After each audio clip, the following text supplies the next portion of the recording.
challenge for me is it started out 20 minutes, and anybody who's ever listened to me talk, 20 minutes is and we actually have to run slower than that, quicker than that, so this is going to be a huge challenge. So I'm going to go 100 miles an hour through everything so I can try to squeeze everything in.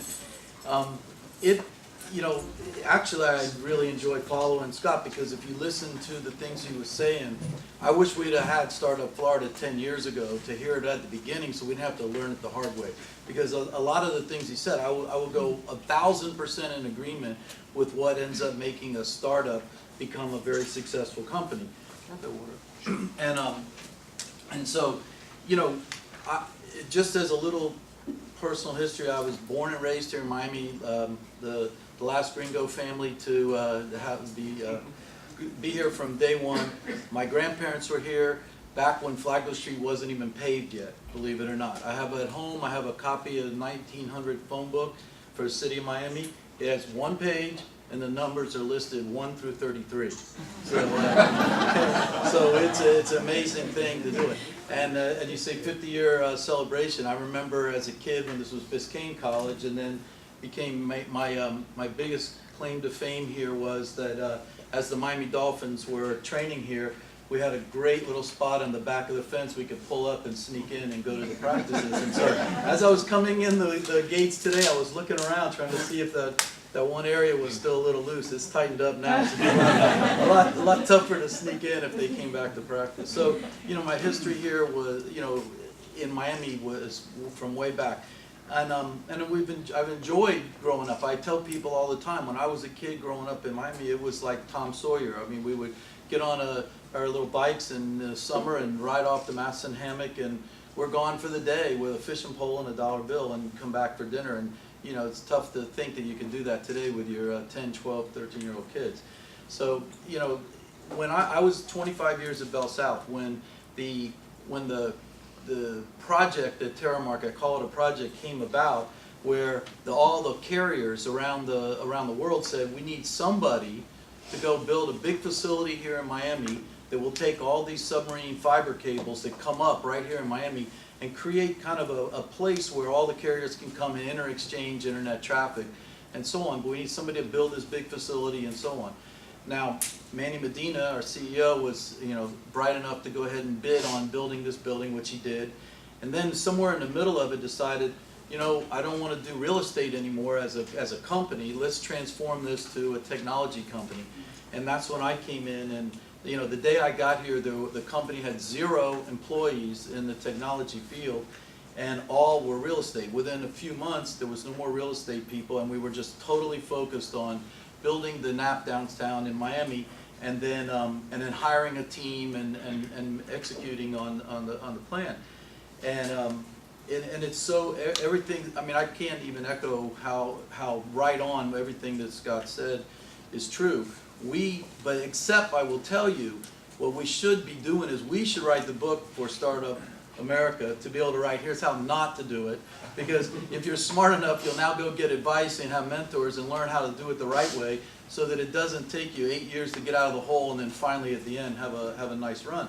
We opened the doors day one, and we were minus $4 million a month in debt and 0 revenue. We had 0 customers. So I'll never forget, the very first 2 customers we signed was Epic Communications and Progress Telecom. We installed them in the data center there in a cage. We got about $10,000 a month from each of them on the contract, and we celebrated our success. We said, okay, now we have $3,980,000 per month to go. And, this was a tough one right there. So we had to scrap. And as we built the team, it was all local people. We were grabbing people and we would bring them in, and all they could go on is, hey, this is a great project. We believe someday this is going to be very successful, and you guys are going to be excited to be part of it. We didn't have cash. We couldn't pay good money. We weren't even, heck, half the time we weren't even, taking paychecks for a month so that we would be able to keep the regular payroll going. So, it was all on equity, and everybody had to come in and they got stock, and for the longest time, probably 8 years into it, it was Confederate money, and then until finally at the end, it started looking a lot better. It was, this is what the spirit that we had to bring in. So when I think about our business, we were very fortunate because it's a big co-location hotel there. Every business that started up in South Florida would come get one little cabinet to run their IT. So we began knowing everybody in town that was starting a business. And those that thought we were too expensive, because we were, but we did it, because it was hurricane proof and all that, we charged it more than everyone else. They, when Hurricane Wilma came and the whole power was out in the Tri-County area for 12 days, we had people at the loading dock with their servers and a credit card saying, "Come on, let me in." And so anybody who was a naysayer in the beginning eventually was coming in.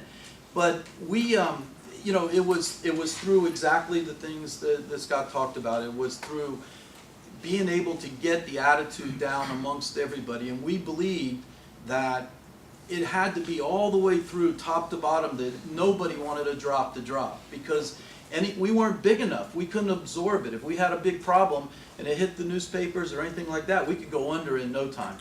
So we believed the security guards at the front. I can tell you, I knew every single one of them. I knew their kids. I knew everything because we would tell them they were the #1 most important person, because anybody who walked through that door, that's the first person they saw. So, we gotta, we would, get a kind of a spirit going all the way down to there. And when we would do big tours and end up signing a big deal, we'd go right back out to the security guards, say, "Hey, remember those people that came through and you guys had to be, on your P's and Q's that day?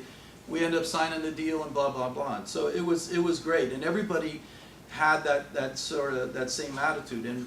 And as we were going, the one thing that I would add to even what Scott said is, don't ever be afraid. Don't ever think you're too small and that you can't do something. Don't ever be afraid of it. As we began expanding around the world, we were still burning cash. We were still raising money. We still were not profitable. Yet at the same time, of course, Manny was sort of crazy like this. We were expanding into Sao Paulo, into Colombia, into Dominican Republic, to Amsterdam, to Istanbul, to Madrid. We were just going crazy. We were in California. We built a big campus up in Culpeper, Virginia, outside of D.C. And every one of them, we just kept, every time we thought, okay, we're just about there, boom, we're out to the next one. And it felt like you were a greyhound chasing after that rabbit all the time. But everybody, not one person, would ever say, "Wow, if we didn't do that, we'd have been a little more profitable this year and we could have had nicer bonuses," and things like that. Everybody was on the same page that we needed to keep going, and so on, which we did. And it took us probably a good 9 years to finally become profitable. Now, along the way, when you say, having an attitude to help out, entrepreneurs, it is the most important thing. One of our customers in our Santa Clara data center, one of our very first ones when we were empty and there was no one else there, was this little company that, to be honest with you, these people were pretty whacked out. They were, arrogant, so on and so forth. The guy would come in the data center, my data center manager calls me and says, "This kid will not," he comes in here and he's wearing flip-flops, and he will not take them off. And I said, "Well, Dave, look, we got 100 things going on. Deal with it, whatever. Just deal with it." He goes, "But, he can't. He's got to wear closed-toed shoes. He can't wear these flip-flops." And I said, "Dave, look, there's 100 things happening here. You deal with the kid out there, or whatever, And if you have," he said, all right. About a month later, I'm out there, and he says, "Oh, hey, big time. You know all about how to deal with these young guys and all these little." He's in there now. Why don't you go talk to him? I'll bring my pad and I'll take notes because you're gonna, you know how to deal with it. So I walk out and sure enough, this guy, he won't. He's in there and he's in this. I said, "Listen, I don't want to be rude here, but you can't walk around on the data center floor in flip-flops." And we had this big argument, and naturally, and then finally I got to where I felt like I'm talking to my daughter. The guy's coming to date my daughter, and so I kind of dropped my guard and started arguing with him. And I won't tell you what I said to him because it's in this crowd, but I got kind of nasty what I said, and he looked up and he started laughing. He goes, "That was really good." And he ended up then, I'll bring here, we set him up a locker, he could wear sneakers, we put sneakers in it, come put them on, go out on the floor and go back in his flip-flops. And this was Mark Zuckerberg. So this this was the very first. I mean, he himself was bringing in the very first servers into his cabinet. Now, little by little, we weren't dealing with him anymore as he had his whole entourage and so on. And then they got big enough to go do their own data centers. But we were able to, in South Florida here, for you to think about, you know, it's not just Boston, it's not just Silicon Valley, but the hidden secret is in this data center here in Miami that people get services. You know, people don't even know how, because we had all local businesses helping us out. They don't oftentimes even know who they were servicing. But in there was Amazon, Microsoft, Google, Akamai, you know, you name it, Linden Labs, Second Life, and all these different companies that nobody really fully understands were right here in South Florida, and as well into other data centers. But every time, to us, it was always, we were a South Florida company. So no matter where we went, we're always sort of carrying that banner. And people would look at us like, who are these guys? And when I say about be willing to reach out, we were, one time I was in California there, our VMware representative called and said, hey, can you come over? Paul Moritz, his CEO of VMware, wants to talk to you. And I'm thinking, what is that? And so I went over. Sure enough, he's there. He had a bunch of his people, and he said, look, we need you to do this for us. And I said, look, that's not our business plan. I mean, that's taken us off track from what we normally do. And he says, yeah, but it's very important to us. And I said, listen, I just in all due respect, you guys are a, you know, $25 billion company. We're over here just trying to get payroll paid. I can't worry about what's good for you. I have to worry about what's good for me.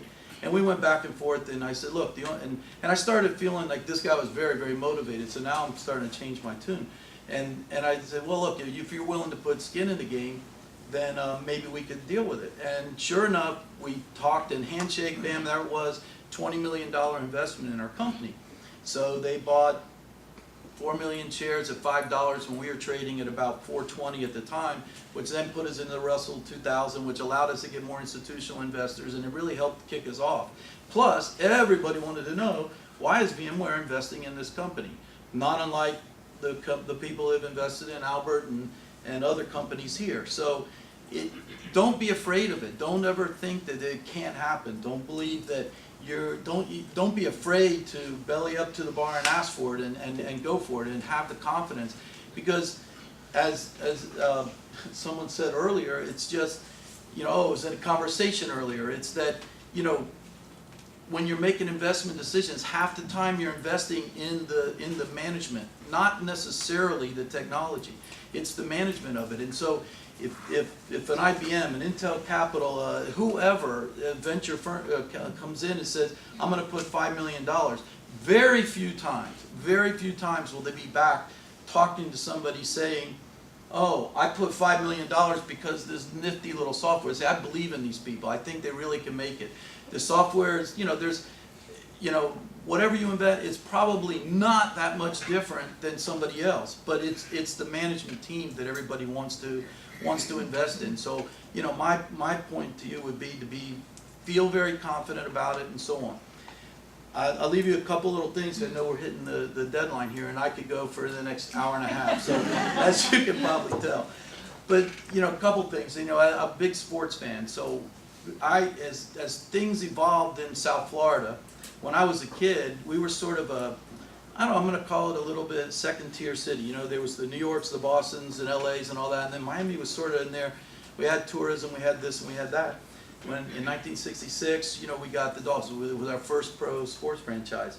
And then, as time would go on, we ended up little by little, you know, we got the baseball, we got the basketball, we got the hockey. And now all of a sudden, you know, you see our pro teams, a lot of them won championships and things like that. National TV, they come in, they show the city of Miami in the middle of the winter, and it's great weather here. We've had hosted Super Bowls and so on. And one thing that as I was leaving Terramark after we did the acquisition and stayed along for a little transition, because as you can tell, I have to do something else like that. I can't. There's no way it would be just going there to work on spreadsheets and PowerPoints all day. But what ended up happening is I said, you know, do you realize that we were paid $2 billion for a company? That if the buyer wanted to, they could have bought all 4 pro sports teams at the same time for less money than they paid for us. So to me, that was a pretty eye-opening kind of a way to look at it and see how 10 years you go from negative $4 million per month to selling for $2 billion at the end. So you know, that was it. And I'm happy because, you know, the other half of it is there was probably, I'm going to say, and this is not an exact number because I've never actually done the research, but I'm going to bet there was 100 millionaires made, all from people who took equity over the years, waiting for, you know, the big chance at the end. So I bet you there was. I bet you there was 100 because, yeah, $20, $19 a share, you needed only 52,000 or something like that. We have plenty. We had over 100 people with 52,000 shares.